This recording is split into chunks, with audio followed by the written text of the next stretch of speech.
Hi, Hey, Tika. How are you? I'm good. Just cooking. It's Sunday. You know me. I'm cooking. I know, I miss you. Are you frying chicken? I miss your Oh, chicken. yep. Fried chicken. What are you making What's with it? up? What are you making with it? Just salad. It's hot. Oh, It's real humid in Georgia, but I had to have some chicken and stuff. yeah. I like What's your up? salad. Well, go ahead and say it. Say I told you so. Oh, that's not even my style. What's going on?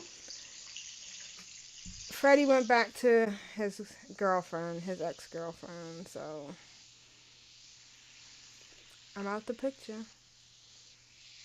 I don't know. It just seems like every time. Are you doing like some kind of voodoo on me or something? Is it just a coincidence that every time I get involved with somebody, I end up losing them? You I know what? I'm not gonna say I told you so, but I mean, that was just it didn't feel right. It was so rushed. Like that's not even your type. I know, That but he wasn't even your type. he was gonna give me a baby, and I Okay, what is this about I know we talked about it when we were together, but what is it about? Remember, I told you could foster a kid, you could try and adopt a kid. You don't have to be married for that. What is it with you and like somebody having a baby? well Why is that remember so remember important? I told you I had an abortion when I was 15. Yeah. I didn't tell you everything. Hold on one second.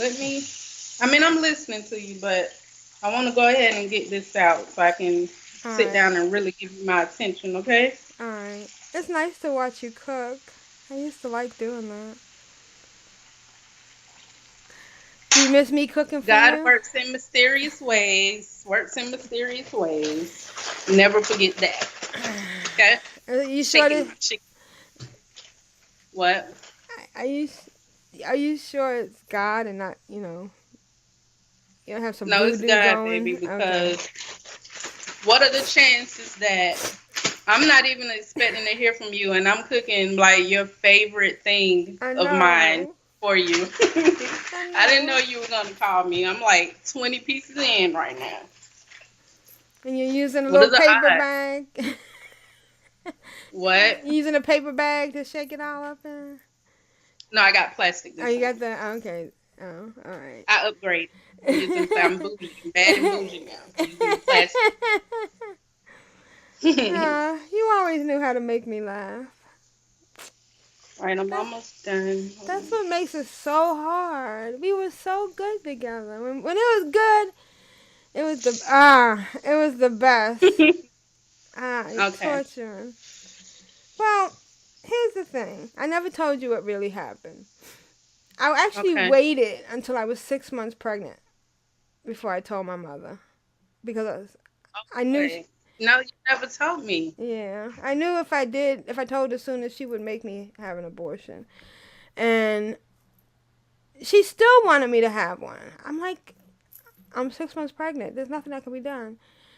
So she turned me over to Fairfax County Court. She went and filed papers to relinquish custody of me. And out of all the kids, out of all the stuff my brother done, all the stuff that everybody's done, I'm the only one that she's ever tried to get rid of. Oh, April. And it was horrible because we were in court, and in court they were telling the judge, whatever you want to do, you can do. We really advise you to have this abortion, to have this abortion. But if you want to keep the baby, it's up to you. And then they would take me out into the hallway, and they would say, "This baby's half white. Do you know what kind of struggles it's gonna have?" By the way, Obama, come on, it just makes me so mad. And finally, I stood my ground. I said, "No, I want my baby." So they turned me over. She turned me over to the court, and the woman took me and dropped me off at a halfway house for criminal kids, bad kids.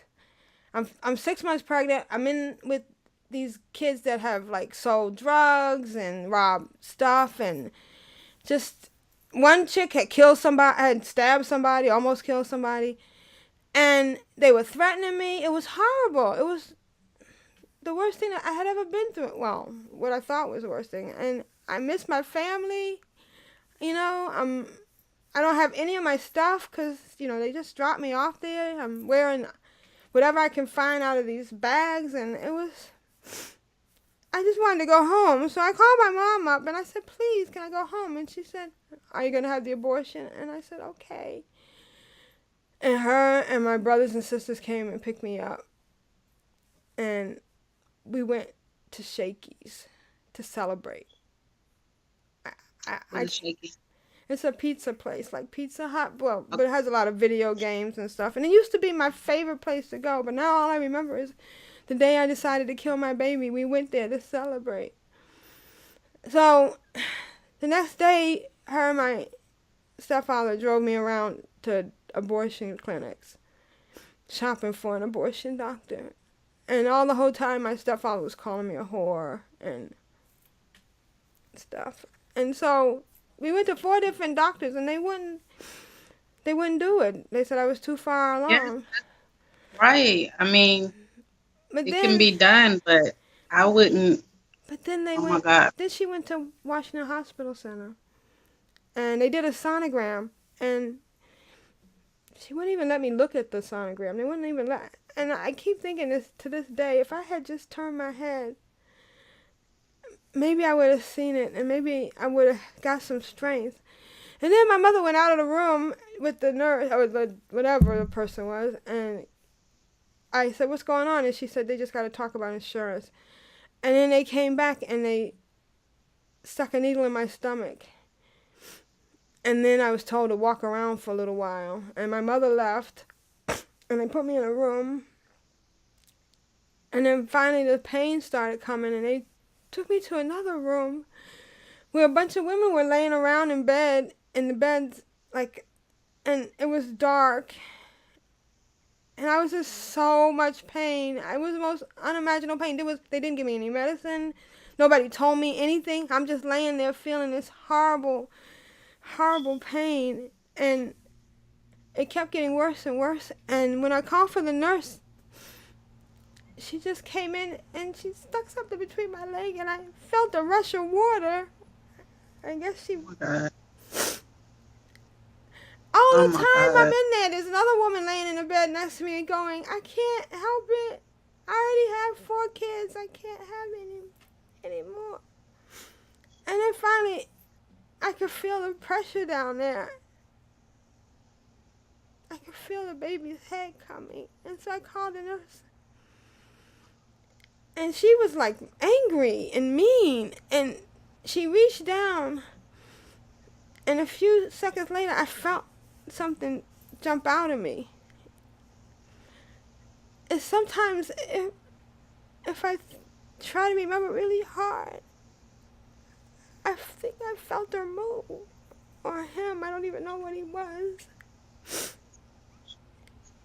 And then they just left me there with all this mess. And later, they came and wheeled me to the shower. And I had to wash off all that.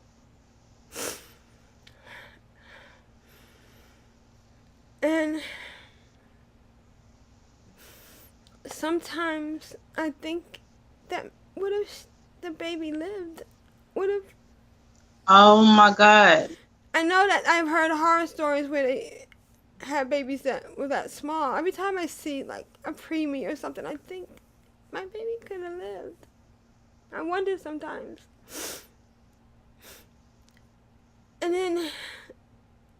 Do you think all the I know you're upset. I'm so sorry. I don't want to upset you more, but do you think all of that secrecy was maybe an adoption process? No, it wasn't that. No? I didn't actually. I was only 6 months. I don't know what it could have been. I don't think there was an adoption process. The solution they put in my stomach was a saline solution was to kill the baby. So I don't think it Um, was an adoption this process. is horrible. This is horrible. And that night, I just laid there and cried, and I was supposed to be let out the next morning at 10 o'clock. But they didn't show up. And I remember before they dropped me off, before my mom left, she came in and she brought me this stuffed animal. And I hated it. I left it there. I didn't want anything to do with it. And I went downstairs because I couldn't wait in that room anymore. And that was a mistake because when I went downstairs, they were letting the mothers out with the babies. They were checking out. And I remember I couldn't watch anymore. I just turned and watched the wall. And then they finally showed up. And they weren't very nice to me. I just sat in the back of the car, curled up. And I actually blocked it out for like 10 years, I want to say. No, maybe 7 years. Because I remember one day I was riding in a car with one of my sisters, the one that's a missionary. And she says out of the blue, you know you were 6 months pregnant when you had that abortion. And all of a sudden, everything came rushing back, and I remembered it all. I don't know why she would say that. And just the other day, my mother says to me, your brother has 9 kids, and you have none. And I'm like, yeah, because you killed it. And since then, I've tried to have kids, and either I couldn't find somebody, or maybe they messed something up. I don't know. And I never got pregnant. And now, I feel like in order to make up for what happened, I want to take a little baby. I want a little baby that can somehow make up for what I did to that one. I know it's crazy and it doesn't make any sense, but I think it's not crazy. If I saw it born and then could love it and take care of it, that somehow, I don't know. And my time is running out. I'm 55, Tika. Right now I'm healthy and I think I could take care of a kid until it's 18, and be active. But the more I push it back, I know it's I so wish you crazy. would have shared this with me. You never told me. Because how horrible that I was. I mean, yeah, pretty horrible. But I wish you would have confided in me. I mean, I would have been more understanding. I haven't been very good to you. That would have made a lot of difference. I don't know. I just felt like I always have to be light and happy with you. Because I don't want to drag you down like she does. I want to keep everything pretty and sunshine and butterflies and unicorns. But life is not always. That's not life. That's not life. You and you've been holding this inside. This explains so much. I'm so sorry. Thank you. I am so sorry. I was afraid you'd look at me with horror if I told you. No. I understand now why you're doing dumb shit. I know. You don't have to rush. You don't have to rush though. Like, we'll work this out. We'll work it out. I'm here for you. I'm always here for you. You would make a beautiful baby, you know that? I'm always here for you. Thank you. Thank you for listening to me. I'm sorry about the other night and everything, and I'm sorry. I don't know. For a second there, it seemed so right, and that I was finally getting everything I wanted. That you want. I mean, yeah. And, I'm assuming you didn't let Freddie know, anything. So, well, I hope you didn't, because that would be horrible if he played on that. But No, I don't I think. understand now. I understand, and I won't, be so judgmental. Just let me know how I can help. You know I got you. Just let me know how I can help you. But you got to keep it 100 with me all the time. I will. I will. You have to. Now, Thank what you. are we going to do to fix it? What are we going to do? Maybe. Got me burning my chicken. What are Oh, we going to oh! do to Don't fix don't it? burn the chicken. Not the chicken. I'm not going to burn it. It's not burning. But what are we going to do to fix it? We'll work on it. We'll talk some more. I'm gonna let you get back to your dinner. Thank you for listening to me, though. Don't you ever try to throw me away again. I'm your friend to the end, if nothing else. Yes, ma'am. I love you. Call me later. All right. Bye.